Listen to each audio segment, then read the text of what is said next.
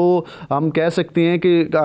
قابل رحم تو وہ لوگ ہیں کہ جنہوں نے گورنمنٹ کو ٹیکس دیا ہے، جنہوں نے چیزیں پرچیز کی، اس پہ انہوں نے 17% یا 19% ٹیکس ادا کیا ہے، اور وہ شخص جس سے انہوں نے چیزیں خریدی ہیں اس نے ان کو جعلی رسیدیں دی۔ آپ اس میں یہ بھی دیکھیں کہ یہ صرف ایک بندے کا کام نہیں ہے، اس نے جعلی بینک اکاؤنٹ کھلوائے ہیں۔ اب اس میں اوبویسلی بینک کے لوگ بھی شامل ہیں کہ جنہوں نے وہ جعلی بینک اکاؤنٹ کھول کے دیے، پھر اس کے نام پہ اس نے وہ ساری وہاں سے جعلی ٹرانزیکشنز کی، پھر وہ شیل کمپنیز بنی جن کمپنیز کا کوئی وجود ہی نہیں ہے سرے سے کہ کیا یہ کمپنی ایگزسٹ کرتی بھی ہے یا نہیں کرتی۔ تو اس کمپنی کو بنانے کے لیے بھی باقاعدہ طور پہ اسے جو ویل کوالیفائڈ لوگ ہیں وہ چاہیے ہوں گے، اور پھر ان ساری چیزوں کو پاس کروانا، اور پھر اچھا بلال، ہمارے پاس جو اعداد و شمار ہے نا، اس کے مطابق اگر میں بات کروں نا تو 375 افراد کو فیک انوائسز پر ریفنڈز ملے ہیں۔ تو کیا ایف بی آر کا جو انٹرنل کنٹرولز ہے اور رسک مینجمنٹ سسٹم ہے وہ مکمل طور پر ناکام ہو چکا ہے کہ اس کو وہ پکڑ ہی نہیں سکا؟ دیکھیں، یہ جس وقت یہ ساری کاروائی ڈالی گئی تھی اس وقت ایف بی آر کی جانب سے یہ سارا سسٹم مینول تھا، اس میں جو ٹیکس ریفنڈز ہوتے تھے ان کو بھی مینول طریقے سے ڈیل کیا جا رہا تھا، اور جو ان پٹ ٹیکس تھا اس کو بھی مینول طریقے سے دیکھا جا رہا تھا۔ لیکن اب جب یہ سارا فراڈ ہو گیا ہے، اس میں تقریباً 123 ارب کا فراڈ جب ہو چکا ہے، اور ملک بھر سے یہ کیسز رپورٹ ہوئے اور کہا گیا کہ یہ اتنے بڑے پیمانے پر یہ سب کچھ ہو رہا ہے، تو ایف بی آر کو اس کے بعد کچھ ہوش آیا اور انہوں نے اپنے سسٹم کو ڈیجیٹلائز کیا۔ اب ایف بی آر کی جانب سے سسٹم کو ڈیجیٹلائز کیا گیا ہے۔ اب جو شخص وہاں پر جو اپنی انوائس جاری کرتا ہے اس کا باقاعدہ طور پر ریکارڈ جو ہے، لیکن بلال آپ نے جو سچویشن ہمارے سامنے رکھی ہے یہ بھی بتا دیجئے کہ اس بات میں کتنی صداقت ہے کہ ریفنڈ کلیمز کی آٹومیٹڈ جو اسکروٹنی ہے اس کو کمزور یا پھر ڈی ایکٹیو رکھا گیا تھا تاکہ فیک کلیمز کلیئر ہو سکیں؟ اب بالکل یہ تو آبویس ہے نا کہ اگر یہ اتنا سسٹم مضبوط ہوتا، اتنا اچھا ہوتا، جیسے ایف بی آر کی جانب سے ایک فاسٹر کے نام سے ایک سسٹم تشکیل دیا گیا تھا کہ جتنے بھی انڈسٹریلسٹ ہیں ان کے جو ٹیکس ریفنڈز ہوں گے وہ 72 آورز میں ان کو دے دیے جائیں گے، اور بڑا صاف شفاف قسم کا ایک نظام جو ہے وہ بنایا گیا تھا۔ یہ نظام، دوسرا نظام جو ہے یہ بالکل اس کے برعکس ہے، اس میں اتنے زیادہ فلاز تھے کہ اس کو ایک تو مینول رکھا گیا، اس کی اسکروٹنی جو ہے وہ بالکل نہیں تھی، اس کے آڈٹ جو سسٹم ہے انٹرنل آڈٹ وہ اتنا کمزور تھا کہ وہاں پر اتنی آسانی سے 123 ارب کا جو ٹیکس فراڈ ہے وہ آرام سے ہو گیا، اور 123 ارب کے ٹیکس فراڈ ہونے کے بعد وہ تو فراڈ تو ہو گیا۔ اب سوال یہ ہے کہ اب جب دیکھا جائے تو آڈٹ رپورٹ تو سامنے آ چکی ہے، تو کیا ایف بی آر کے پاس 123 ارب روپے کی ریکوری کے لیے کوئی ٹائم لائن اور روڈ میپ موجود ہے؟ دیکھیں، یہ بھی بڑی بدقسمتی کی بات ہے کہ جو 123 ارب کی اماؤنٹ ہے اس میں ریکوری کوئی نہیں ہو پائی ہے۔ اس میں جو ایف بی آر کی جانب سے اور جو آڈٹ رپورٹ ہے اس میں یہ بتایا گیا ہے کہ آر ٹی او ملتان میں کچھ کیسز ہیں جن میں تقریباً کوئی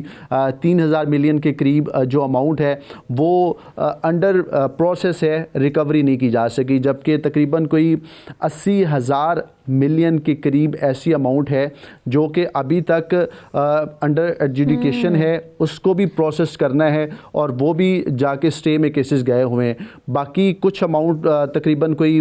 4-5 ہزار ملین کے قریب ایسی اماؤنٹ ہے جو کہ انڈر ریکوری ہے، اس کو بھی ابھی انیشیٹ کیا ہے اس کو لیگل پروسیڈنگ کے لیے۔ تو آپ یہ کہہ سکتے ہیں کہ کل ملا کے زیرو ریکوری ہے، اس میں کوئی ریکوری ابھی تک نہیں کی جا سکی ہے۔ صرف یہ بتایا گیا ہے کہ افسوس کی بات ہے بلال، دیکھا جائے تو نہ کوئی ٹائم لائن موجود ہے اور نہ ہی کوئی روڈ میپ موجود ہے۔ اگر دیکھا جائے تو اس کیس نے پورے ٹیکس ریفنڈ سسٹم کی کریڈیبلٹی پر سوال کھڑے کر دیے ہیں۔ تو سوال میرا یہ ہے کہ کیا حکومت کوئی ریفارم پیکج وغیرہ جو ہے وہ بھی متعارف کروانے جا رہی ہے اب اس صورتحال کے بعد، یا اس پہ بھی سب ٹھنڈے پڑے ہوئے ہیں؟ دیکھیں وہ ریفارم پیکج تو اس صورت میں ہے کہ اب سسٹم جو ہے اس کو ذرا جدید کر دیا گیا ہے, اس کو ڈیجیٹل کر دیا گیا ہے, اور اس ڈیجیٹلائزیشن میں اگر کوئی بھی شخص اب اپنی جو ہے وہ شخص سے کوئی چیز خریدے گا اور وہ شخص ایف بی آر کے ساتھ, پہلی بات تو یہ ہے کہ رجسٹرڈ ہونا چاہیے. اب وہ اگر رجسٹرڈ ہوگا تو وہاں جیسے ہی اس سے وہ کوئی چیز انوائس جو ہے وہ جب جنریٹ کرے گا تو اس کی ایک کاپی جو ہے وہ ایف بی آر کے پاس سیلف جنریٹڈ سسٹم کے تحت ایف بی آر کے پاس پہنچ جائے گی. اب ڈیجیٹلائزیشن کی جانب اور یہ سیلف جنریشن کی جانب تو ایف بی آر آ گیا ہے, لیکن جیسے ہم اس سٹوری کے حوالے سے بات کر رہے ہیں کہ وہ اتنی بڑی اماؤنٹ جو ہے وہ 123 ارب کی, اتنے بڑے فراڈ کے بعد کیا اتنی سی ریفارمز انف ہے سسٹم کو بہتر کرنے کے لیے؟ نہیں, یہ کافی نہیں ہے, کیونکہ اس میں اور بھی بہت سارے فلاز ہیں. جیسے ابھی میں نے آپ سے ذکر کیا تھا کہ فیصل آباد میں